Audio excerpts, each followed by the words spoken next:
nuestro logo, es la base de la filosofía de nuestra asociación, crear una red de apoyo entre todas las mujeres que tienen algún tipo de discapacidad. En el año 2005 se constituyó esta asociación que quiere dar respuesta a las necesidades específicas de las mujeres con discapacidad de una manera integral. Actualmente tenemos un censo de más de 600 socias. El objetivo principal de la asociación es lograr la plena normalización de la vida de las mujeres con discapacidad y una igualdad de género real en todos los niveles. Para explicaros por qué es esto, deciros que en España hay unas 3,5 millones de personas que tienen algún tipo de discapacidad. De ellas, el 60% son mujeres, es decir, hay una diferencia de unas 700.000 mujeres más que hombres con discapacidad. Ser mujer y discapacidad implica tener una doble discriminación. Imaginad la discriminación que sufren las mujeres sumando el hecho de tener una discapacidad. Incluso podríamos hablar de una múltiple discriminación por la situación actual que tienen las mujeres en diferentes áreas. Por ejemplo, este colectivo tiene una baja participación en los procesos formativos y una mayor dificultad de acceso al empleo, lo que les produce una falta de igualdad de oportunidades en educación y en empleo. También tienen muchas dificultades de acceso a los servicios de salud, ya sea por desplazamiento, por pruebas médicas, por problemas de comunicación, lo que les produce una falta de igualdad de oportunidades. También se encuentra muchas veces una falta de formación específica por parte de auxiliares o celadores para movilización e incluso sensibilización a este tipo de pacientes. Asimismo, en el ámbito de la sexualidad son mujeres consideradas por gran parte de la población como mujeres asexuadas. Muchas de ellas tienen privación de derechos como derecho a la intimidad, a la pareja, a la elección de estado civil, como os acabo de comentar, a la maternidad. Tampoco hay un fomento de la educación afectivo-sexual, lo que favorece una mayor vulnerabilidad a sufrir abusos sexuales o a contraer enfermedades de transmisión sexual. Incluso en las grandes organizaciones de personas con discapacidad, el promedio de participación de mujeres es bajo, de un 26% frente al 73% de la masculina, lo que supone una infrarrepresentación también de mujeres en su propio colectivo. En cuanto a la violencia de género, en la macroencuesta de la violencia contra las mujeres que se realizó en el año 2015, había un 23,3% de mujeres que habían afirmado haber sufrido violencia física, sexual o miedo en sus parejas en algún momento de sus vidas, frente al 15,1% de la población general, siendo esta diferencia estadísticamente significativa. Aparte de eso, también encontramos, como vamos a ver ahora, diferentes también discriminaciones en cuanto a en su relación con la justicia y el acceso a las administraciones públicas. Y van a ser ellas las que nos van a contar un poco su experiencia. Primeramente será Cristina Vilós, socia de nuestra asociación, que nos explicará un poco las situaciones que ha vivido ella. Buenas tardes.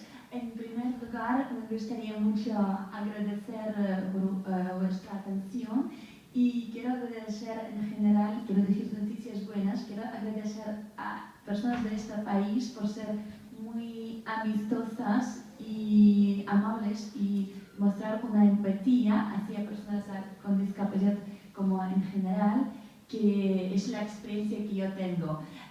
Y pido su perdón antemano porque yo no soy nativa de español, estudio español desde hace 3 años y medio y afortunadamente no me he sentido discriminada como chica extranjera, tampoco de momento no siento que soy discriminada como mujer. Sin embargo, como persona con discapacidad, hay casos cuando me siento discriminada, incluso hay casos de discriminación que ocurre casi cada semana o varias veces a la semana.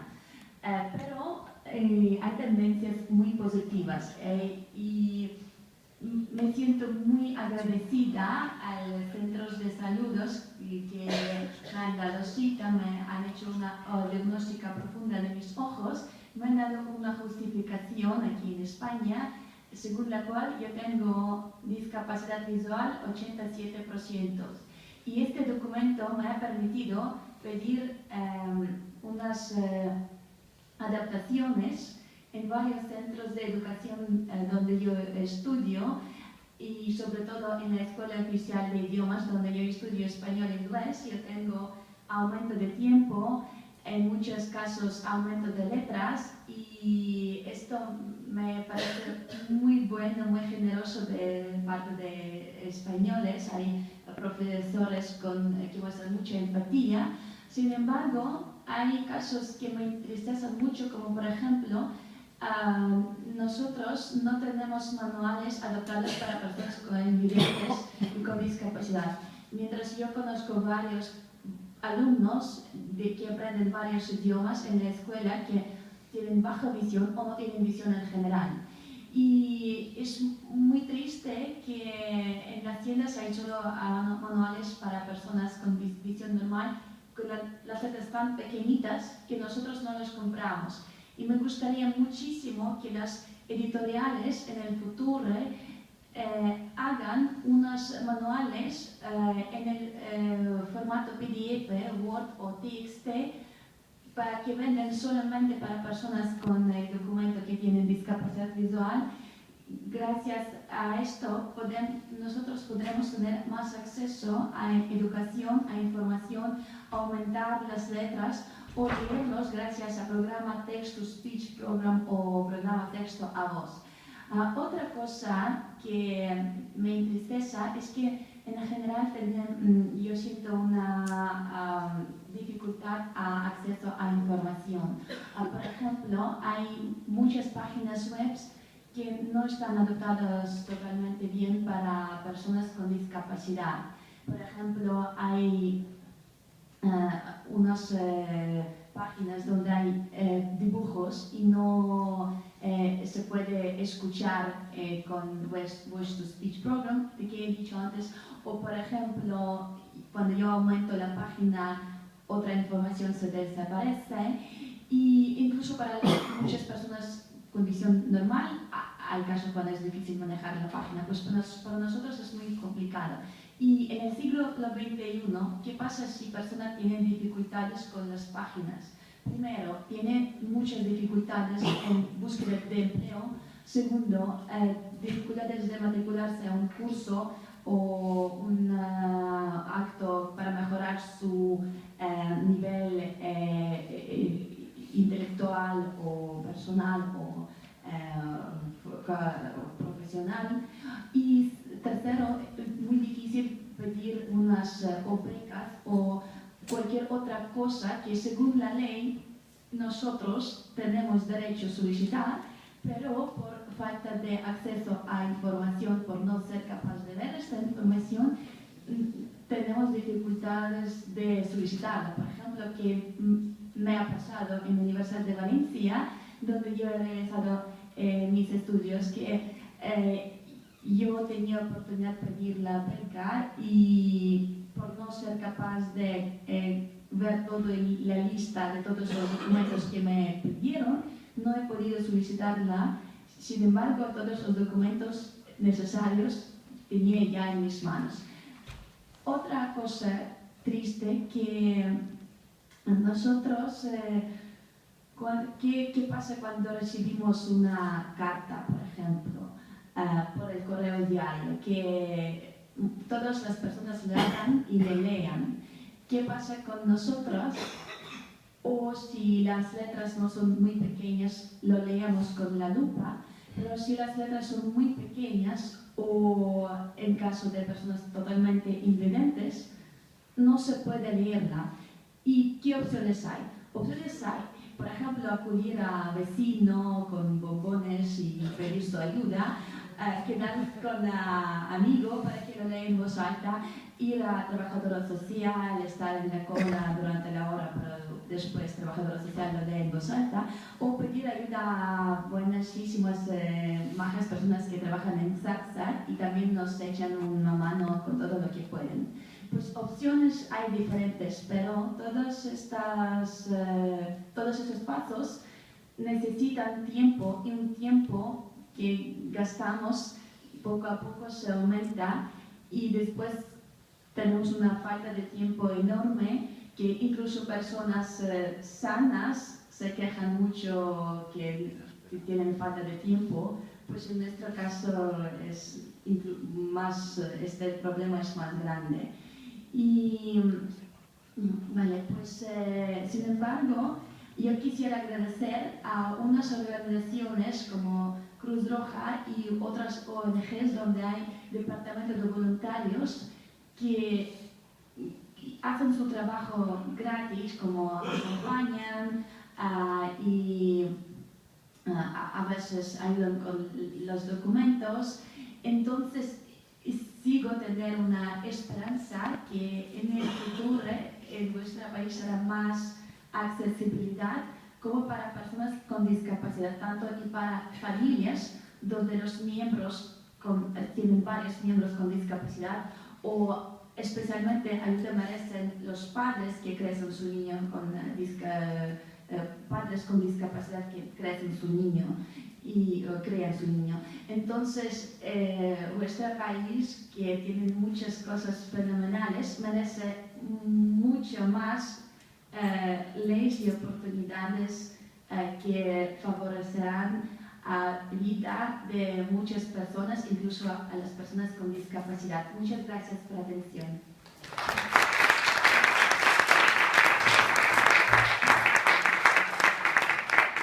Será ahora Sabrina Valén, también socia de nuestra asociación, la que nos dará su testimonio. Bueno, buenas tardes.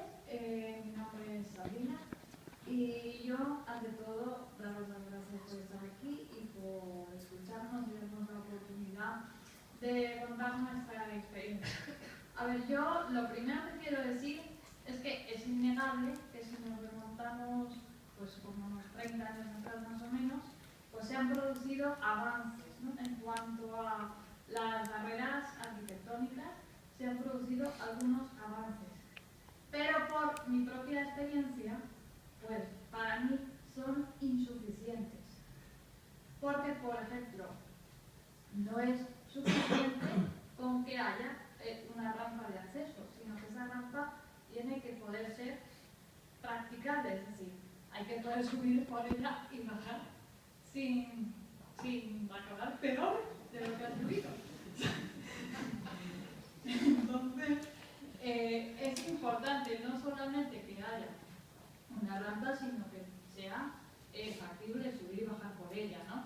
Entonces, en cuanto a en ese aspecto, a ver, problemas de accesibilidad, yo a lo largo de mi vida he tenido muchos.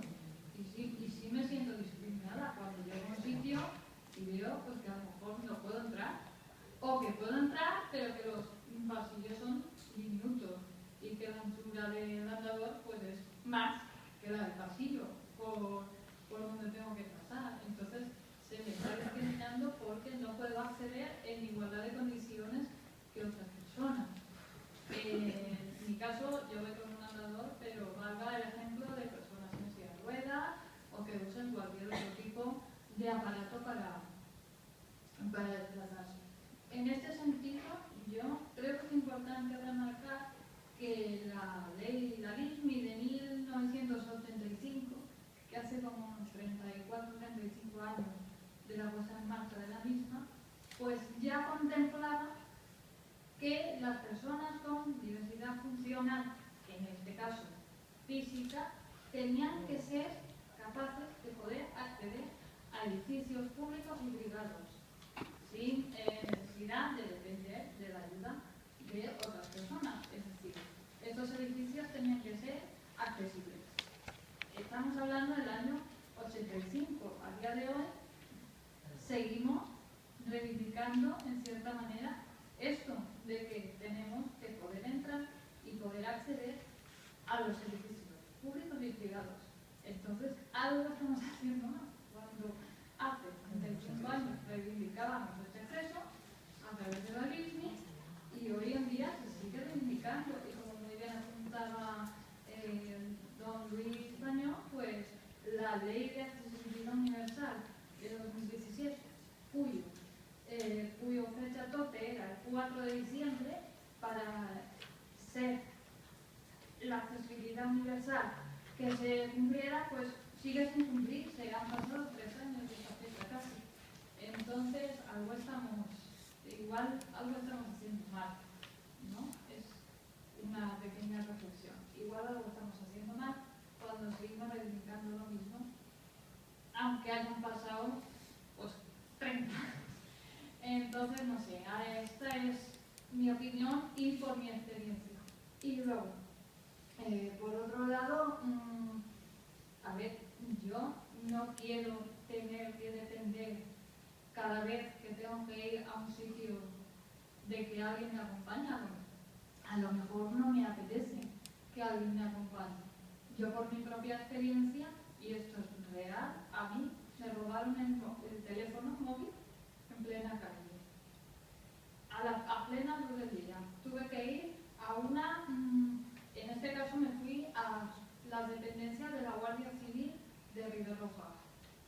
No eran accesibles. Pude entrar porque venía una compañera, venía conmigo y me ayudó a entrar, y luego dos guardias civiles me ayudaron a entrar cuando vieron que era imposible que yo pudiese entrar si no era con ayuda. Entonces, encima de que te han robado, y ya el disgusto porque no has podido hacer nada, y luego encima, además del susto que llevas, vete a poner la denuncia, que es lo que toca hacer, pero encima encuéntrate con que no puedes entrar. Y digo yo, ¿y si no hubiera venido alguien conmigo? Sí, está claro, yo tengo boca para hablar y se lo puedo pedir a los guardias civiles o a los policías que hubiera. Sí, lo puedo pedir. Pero tengo siempre que contar con la ayuda de terceras personas para que me ayuden a acceder. Entonces, yo creo que tenemos derecho a acceder a dependencias policiales, de la Guardia Civil, etcétera, sin que se nos tenga que ayudar en la medida de lo posible, evidentemente. Si nos vamos a las víctimas de violencia de género, bueno, pues las casas de acogida no son accesibles ninguna.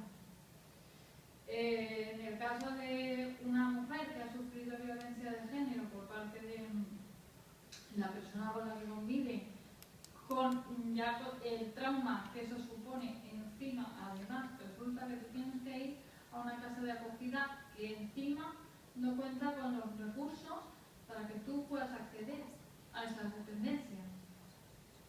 Entonces, esto hay que trabajarlo, hay muchas cosas que mejorar. Y yo pienso que tenemos que reflexionar. De nada sirve que nos adapten las cosas si las barreras de la cabeza no nos las hemos quitado primero.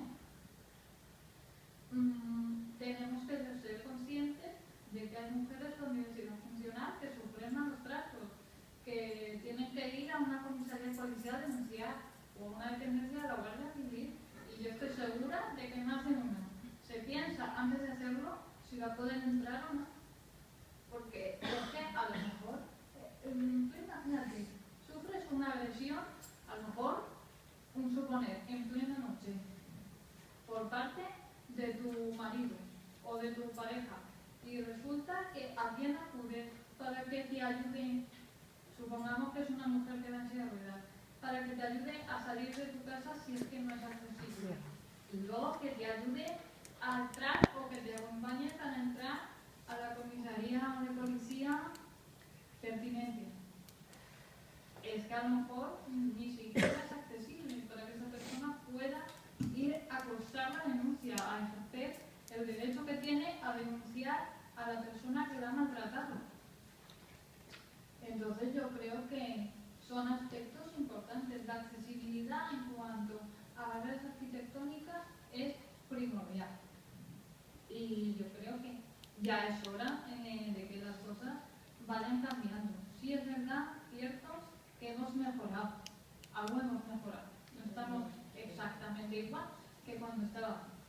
Pero, como he dicho al principio, si sigue pasando el tiempo y de una manera o de otra seguimos reivindicando accesibilidad arquitectónica, accesibilidad para las personas sordas, accesibilidad para las personas invidentes.